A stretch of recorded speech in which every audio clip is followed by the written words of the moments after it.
പതിവ് മാമൂലുകൾ വിട്ടുചരിക്കുന്ന ഈ നാടകം നൂതനമായ ഒരു പരീക്ഷണമാണെന്ന് പറയാതെ വയ്യ. വർത്തമാനകാല പ്രസക്തിയുള്ള വൈകാരിക മുഹൂർത്തങ്ങളെ ഗതകാല പശ്ചാത്തലങ്ങളിൽ സമന്വയിപ്പിച്ചുകൊണ്ടുള്ള നാടകകൃത്തും സംവിധായകനുമായ എസ്തപ്പാൻ ആശാന്റെ ആഖ്യാനം സ്വാഗതാർഹമായ ഒരു വ്യതിയാനമാണ്. മലയാള നാടകവേദിയിൽ വളർച്ചയുടെ കരുത്തുള്ള ഒരു നാമ്പാണ് ഈ നാടകമെന്ന് നിസ്സംശയം പറയാം. നായിക നായക വേഷമണിഞ്ഞ അമ്മുവിനും ആന്റോയ്ക്കും കൃതകൃത്യതയ്ക്ക് അവകാശമുണ്ട്.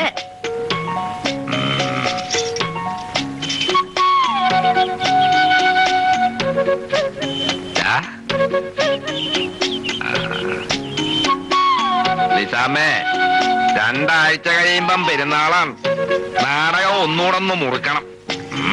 ഒന്ന് രണ്ട് സ്ഥലങ്ങൾ ഞാൻ മനസ്സിൽ കണ്ടിട്ടുണ്ട്. അതെ, പെരുന്നാക്കളി എന്ന് പറയുമ്പം ആന്റോ നാടകത്തിൽ കയറിയതിന്റെ ഒന്നാം പിറന്നാളാണ്. ശരിയാണല്ലോ. എടാ ആന്റോയെ വാ. അങ്ങനെ നിസ്സാരപ്പെട്ട ഒരു കൊല്ലമായിരുന്നില്ല കേട്ടാ പോയത്.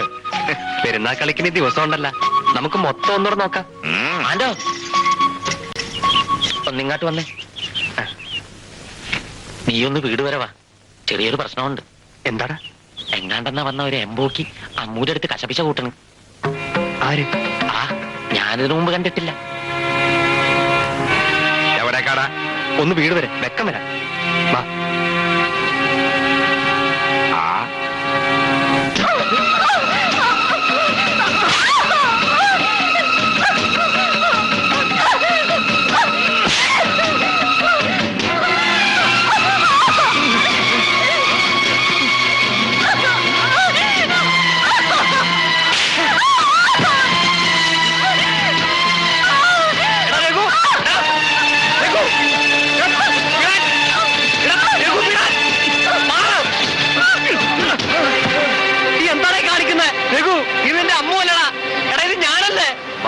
നിനക്ക് എന്ത് പറ്റിയ പറ്റിയത് ഞാനിനി പറയണമല്ലടാ.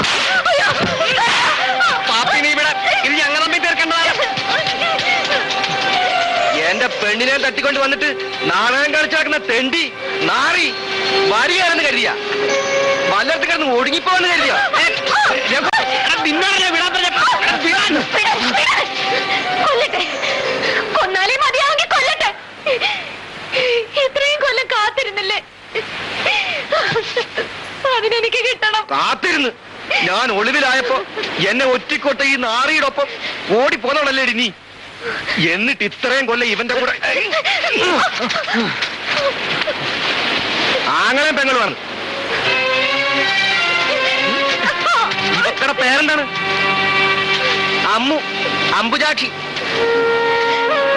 ചോറ്റാനിക്കരാമന്റെ രൂപമാണ്. ഇവളാണോ ആന്റെ പെങ്ങള് ക്രിസ്ത്യാനി? ആങ്ങളെയും പെങ്ങളും കളിച്ച് നിങ്ങളെ മണ്ടന്മാരൊക്കെയല്ലോ ഈ നാറികള്. കത്തിമൂലം കാണിച്ച് ആങ്ങളമാരും സ്വന്തക്കാരും ചീറി വന്നിട്ടും കൂട്ടാക്കാണ്ട് നിന്നെ ഇറക്കിക്കൊണ്ടുവന്നല്ലേ ഈ ഞാൻ. ആ എന്നെ നീ എന്തായി പറയണ? എടാ നീ ആദ്യം ഞങ്ങളാണോന്ന് കേക്ക്. മുണ്ടിപ്പോവരുത്, കൊന്നാളില്ല രണ്ടിന്.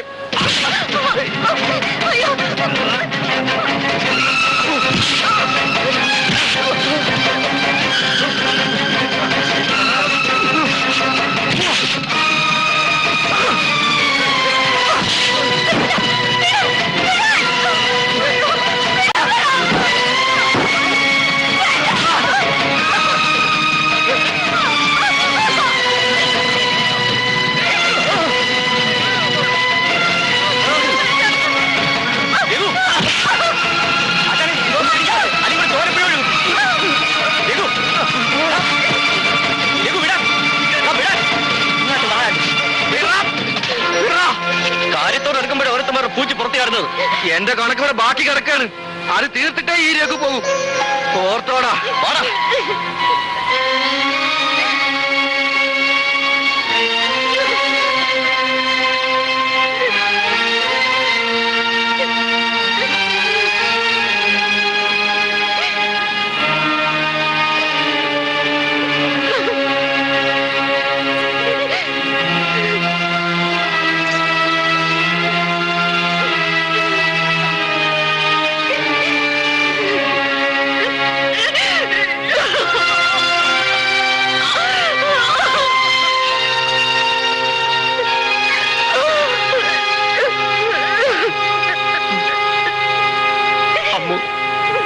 വിഷമിക്കാതെ ആരെങ്കിലും പറഞ്ഞ് കുത്തിത്തിരിപ്പിച്ചതാവുള്ളൂ അവനെ.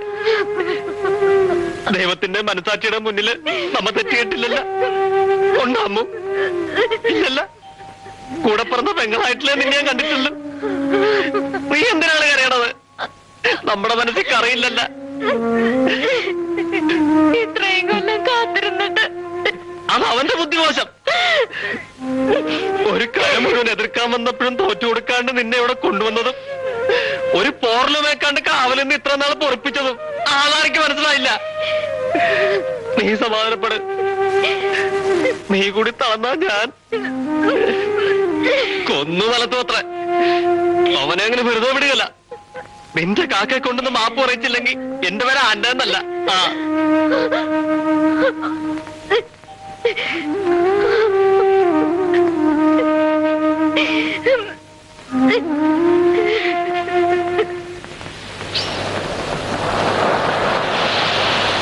ആശാനെ, ഞാൻ വീട്ടിൽ പോയിരുന്നു.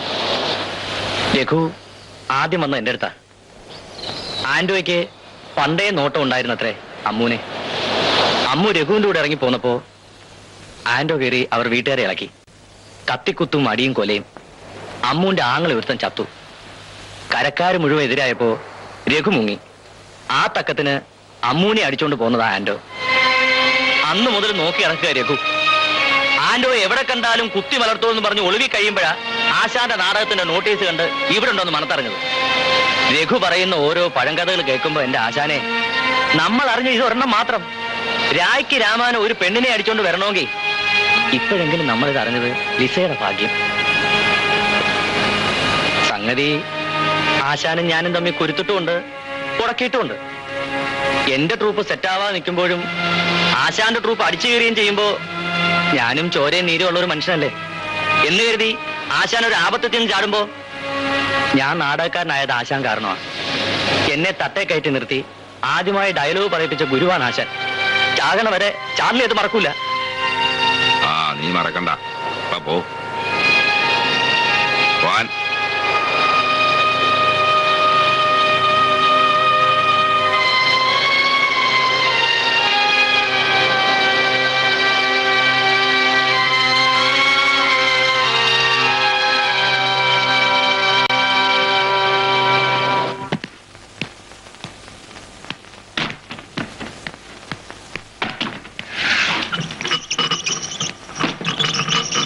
നീയാ?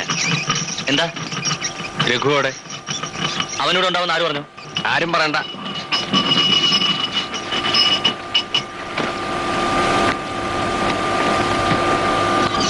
നീ എന്തിനാ രഘുവിനെ അന്വേഷിക്കുന്നത്? അത് നീ എന്തിനാ അറിയണത്?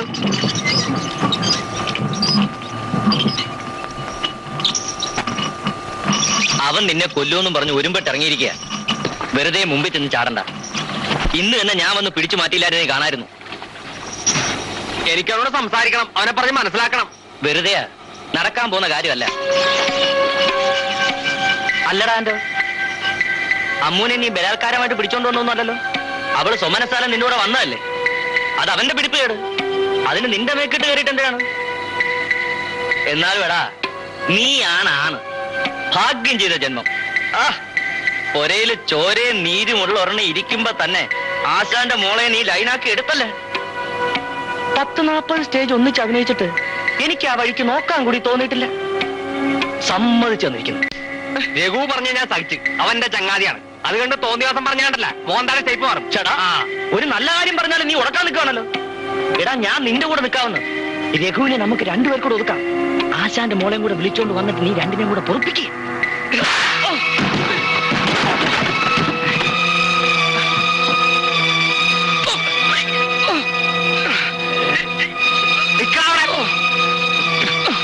പുഴുത്ത വർത്താനം പറഞ്ഞ പന്നി നിന്നെ നാളിയായിരിക്കും. നീ ഒരുത്തനെ കൂടെ പറഞ്ഞ് നടക്കണത്. വിഷം കലക്കാൻ നോക്കണേണ്ട ശാവമേ. നീ ആന്റോടെ ശരിക്കും അറിഞ്ഞിട്ടില്ല.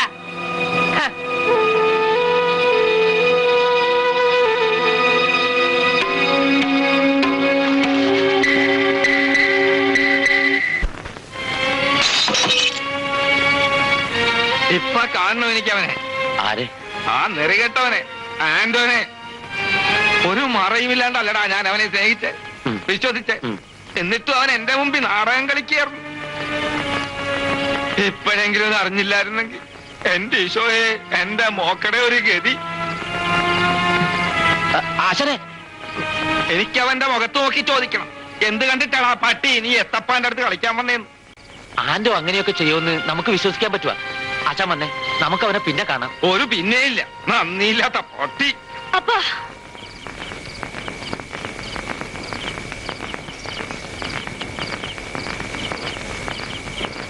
അപ്പനിന്ന് ഇത്തിരി കൂടുതൽ കുടിച്ച്. എണ്ണം കൊണ്ടാ മോളെ, സങ്കടം കൊണ്ടാ. പെങ്കൊച്ചിക്ക് പ്രായമായി വരികയാണ്. നാടകത്തിലോട്ട് ഇറക്കണ്ടെന്ന് ഗുണദോഷിക്കാൻ 100 പേര് വന്നു. അപ്പോഴൊക്കെ എന്റെ കൂടെ നിന്നവളാണ് എന്റെ അമ്മ. ആകാൻ കിടക്കുമ്പോ എന്റെ കൈ പിടിച്ചിട്ട് പറഞ്ഞു, നാടകവും കലയും ഒക്കെ ശരി, പക്ഷേ നിങ്ങൾ ഒരപ്പനാണെന്ന് മറക്കണ്ടെന്ന്. നമ്മളെ മോക്ക് ഇനി അപ്പം മാത്രമേ ഉള്ളൂ. ആശാനെ,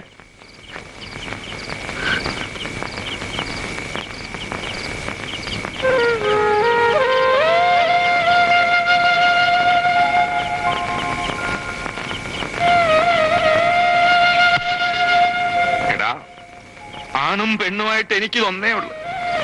ചതുക്കിയതെന്ന് ഉറപ്പുള്ള ഏതെങ്കിലും ഒരുത്തന്റെ കൂടെ പറഞ്ഞയക്കണം. ഈശോനെ വിചാരിച്ച് നീ ഇടങ്കോലാവരുത്. തത്തേല് കയറ്റി ഡയലോഗ് പഠിപ്പിച്ച ഗുരുവല്ലടാ ഞാൻ. അതിന്റെ ദക്ഷിണ ഇരക്കാണ്. ആശാനെ, ആര് വേണമെങ്കിലും പഴി പറഞ്ഞാട്ടെ, പക്ഷെ നിങ്ങ എന്നെ സംശയിക്കരുത് കേട്ട. എനിക്ക് സഹിക്കല ആശാനെ. ആന്റോ, നീ ഇങ്ങോട്ട് വന്നേ. ആശാൻ ആകെ എരിപിരി കൊണ്ട് നിൽക്കാണ്. ഇപ്പൊ എന്ത് പറഞ്ഞാലും ആശാന് മനസ്സിലാകുകയാണ്.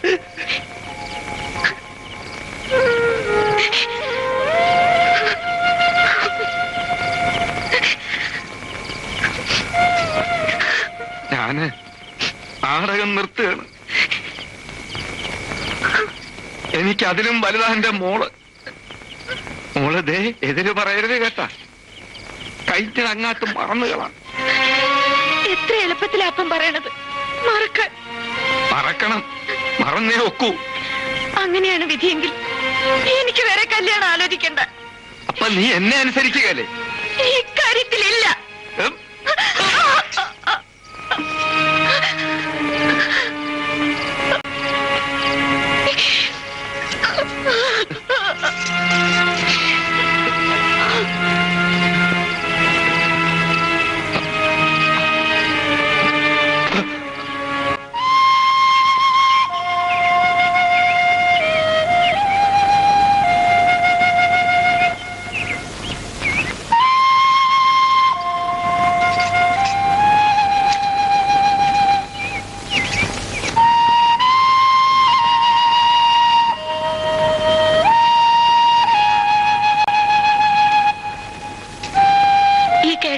സത്യമെങ്കിൽ എല്ലാം അറിഞ്ഞുണ്ട് അമ്മ എന്തിനാ എന്നെ ആശിപ്പിച്ചത്?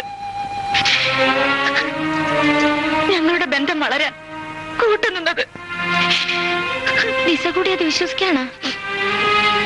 അരുത് ലിസേ, ആന്റോനെ അങ്ങനെ കാണരുത്. ദൈവം പൊറുക്കൂല. എന്റെ അമ്മ പെറ്റതല്ലെന്നേ ഉള്ളൂ. ആങ്ങളും പെങ്ങളുമായിട്ടാ ഞങ്ങ വളർന്നേ.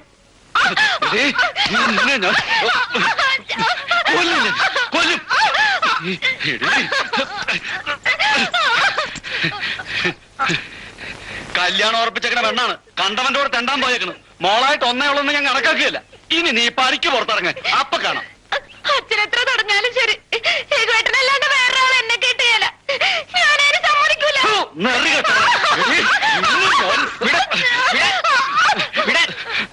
നിങ്ങ ഇപ്പൊ ഇതിനെ കൊല്ലുമല്ല. വിവരം പറഞ്ഞ് ബോധ്യപ്പെടുത്താണ്ട് തല്ലാനും കൊല്ലാനും നിന്നാൽ എങ്ങനെയാണ്? എടി അമ്മോ, നീ ആത്താട്ട് പോ. ഇവൻ ഒരുത്തൻ കാരണമാണ് അച്ഛാ, അല്ലെങ്കിൽ ആ തെണ്ടി ഈ പടി കടന്ന് വരുമായിരുന്ന. ഞാനെന്ത് ചെയ്തെന്നാണ് കേച്ചു നീ പറയണത്? നിന്റെ ചങ്ങാതിയല്ലേ രഘു, നിന്നെ കാണാനെന്നും പറഞ്ഞ് വന്നല്ലേ ഇവളവന്റെ വലയിൽ വീണത്. ഈ കുടുംബത്തോട് എന്തെങ്കിലും ഒരു കൂറുണ്ടായിരുന്നെങ്കിൽ നീ ഇതിന് കൂട്ട് നിൽക്കുവാ. വിവരം അറിഞ്ഞപ്പോ ഞാൻ ഇവളെ വിളിച്ച് ഗുണദോഷമെന്ന് ചോയിരെ. സംഗതി രഘുവിന്റെ ചങ്ങാതിയാണ്. പക്ഷെ അവനെ പോലെ ഒരുത്തനല്ല ഇവളുടെ കൂടെ ചേരേണ്ടെന്ന് എനിക്കറിയാം. തന്തയാരാണെന്ന് അറിയാത്ത തെണ്ടി. അവൻ ആശിക്കാൻ ചാട്ടുമറിക്കാത്ത മോളെ മാത്രമേ കണ്ടല്ല. തല കാണുക അവന്റെ കഴുത്തേല്. നീ ചിരിക്കാൻ പറഞ്ഞതല്ല, അങ്ങേരും ഓക്കണ ആങ്ങളമാരും വെറി കൊണ്ട് നിൽക്കുകയാണ്. വേണ്ടാത്ത കൊല്ലാപ്പൊരു പോകണ്ട രഘു, നീ അവളെ അങ്ങോട്ട് മറന്നുകളാ. വേറെ എത്ര പെണ്ണുങ്ങളുണ്ട് നിന്റെ കൈവട്ടത്ത്? എടാ എല്ലാരെയും പോലാണ് അമ്മു. അവളെ എനിക്ക് വേണം. ആരൊക്കെ എതിർത്താലും ഞാൻ അവളെ വിളിച്ചിറക്കിക്കൊണ്ട് പോരും. ഈ കരക്കാരുടെ മുഴുവൻ മുമ്പിൽ വെച്ച് അവളെ പൊറപ്പിക്കുകയും ചെയ്യും. ഞാനതിന് കൂട്ടു നിൽക്കൊന്നും കരുതണ്ട. ഓ, നീ ഞാനെന്റെ ചങ്ങാതിയല്ലല്ല, ചാതി മറിക്കാന്റെ വാലാട്ടിപ്പറ്റിയല്ലേ? അതേടാ, രണ്ടാനപ്പന്റെ ചവിട്ടുമ്പോഴും സഹിക്കാൻ കഴിയാണ്ട് കടപ്പുറത്തോടെ തെണ്ടി കിടന്ന് എന്നെ വിളിച്ച് ചോറ് തന്നവരവര്. മരിക്കണവരെ ഞാനാക്കൂറ് മറക്കൂല.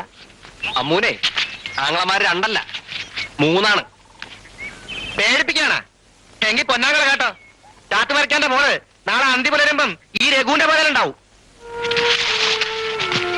തടയാൻ വന്നാലേ ആരാണെന്നൊന്നും ഞാൻ നോക്കുകയല്ല.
എന്താടി അവരെല്ലാരും കൂടെ അവന്മാരെങ്ങനെ ഞാൻ പറഞ്ഞ നീ ഒന്നും കേൾക്കൂലല്ല. എങ്ങനെ രക്ഷപ്പെട്ടോട്ടെന്ന് കരുതാ? അവരാരൊക്കെയുണ്ട്? പിന്നെ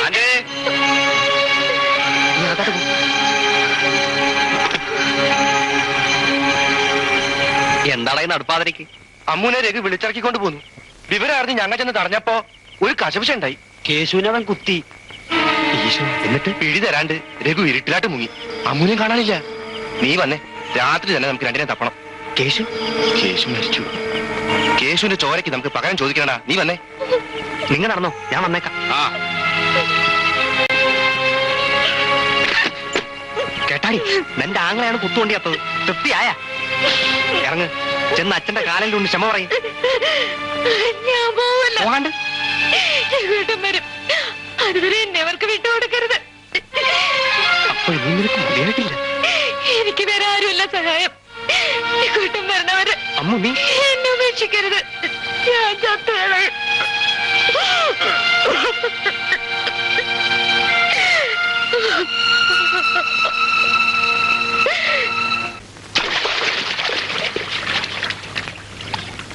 കൊച്ചുനാളിൽ തൊട്ട് അറിയുന്നോ എനിക്ക് അമ്മൂനെ. ചത്തുകളെന്ന് പറഞ്ഞ അവളെ ചെയ്തു കളെ. അവളെ കൈയൊഴിയാൻ എനിക്ക് മനസ്സ് വന്നില്ല ആശാന്. അവൾ എന്റെ അടുത്താണെന്ന് അറിഞ്ഞപ്പോ വീട്ടുകാരും നാട്ടുകാരും എനിക്കെതിരായി. അമ്മൂനെ കൊണ്ട് നാട് വിടാണ്ട് വേറെ വഴിയില്ലാണ്ടായി. ഇവിടെ വന്നു കൂടുമ്പോ സത്യം മുഴുവൻ പറയാൻ പറ്റുക. പറഞ്ഞില്ല. ആങ്ങളെയും പെങ്ങളുമാണെന്ന് പറഞ്ഞു. പറഞ്ഞത് നുണയാണെങ്കിലും നേരായിരുന്നു. ഒരു പെങ്ങളുടെ സ്നേഹം ഞാൻ അറിഞ്ഞത് അവക്കടടുത്തു നിന്നാണ്. അവളെന്റെ പെങ്ങളാണ്. ആശാൻ വിശ്വസിക്കണം. സത്യം ആൻഡോ, ഞാൻ പറഞ്ഞത് മനസ്സിലായി. ഒന്നും അല്ലാണ്ടിരുന്ന എനിക്കൊരു ജീവിതം ഉണ്ടാക്കി തന്ന ആശാനാണ്. ആശാന് വേണ്ടി എന്ത് ചെയ്യാനും ഞാൻ ഒരുക്കാണ്. ലിസയ്ക്കൊരു നല്ല ഭാവി വരണത് എനിക്ക് സന്തോഷം. അമ്മൂന് വേണ്ടി കുടിയും കരയും വിട്ടവന. ഇനി ലിസയ്ക്ക് വേണ്ടി ഞാൻ ഈ കര വിട്ട് പോയിക്കൊള്ളാം. എന്തൊക്കെയാ ആൻഡോ നീ പറയണേ? ഈ കാലയിൽ തൊട്ട് ഞാൻ തട്ടേല് കരുത്. വെച്ചിറങ്ങുമ്പോഴും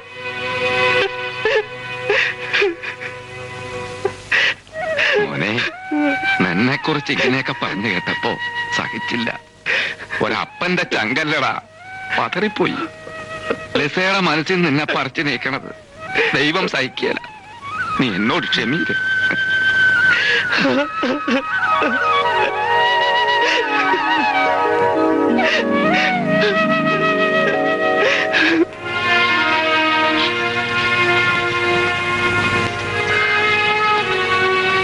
ഒരുപാട് സ്ഥലത്തിലേക്ക് വേട്ടനെ അന്വേഷിച്ചു പോയി, ഒരു വിവരവും കിട്ടിയില്ല. പാവം എന്റെ, എനിക്ക് വേണ്ടി ഒരുപാട് കഷ്ടപ്പെട്ട് കാത്തിരുന്ന് രഘുവേട്ടൻ വന്നപ്പോ ഒടുക്കം ചീത്തപ്പേരും ഒക്കെ ഞാൻ കാരണമാ.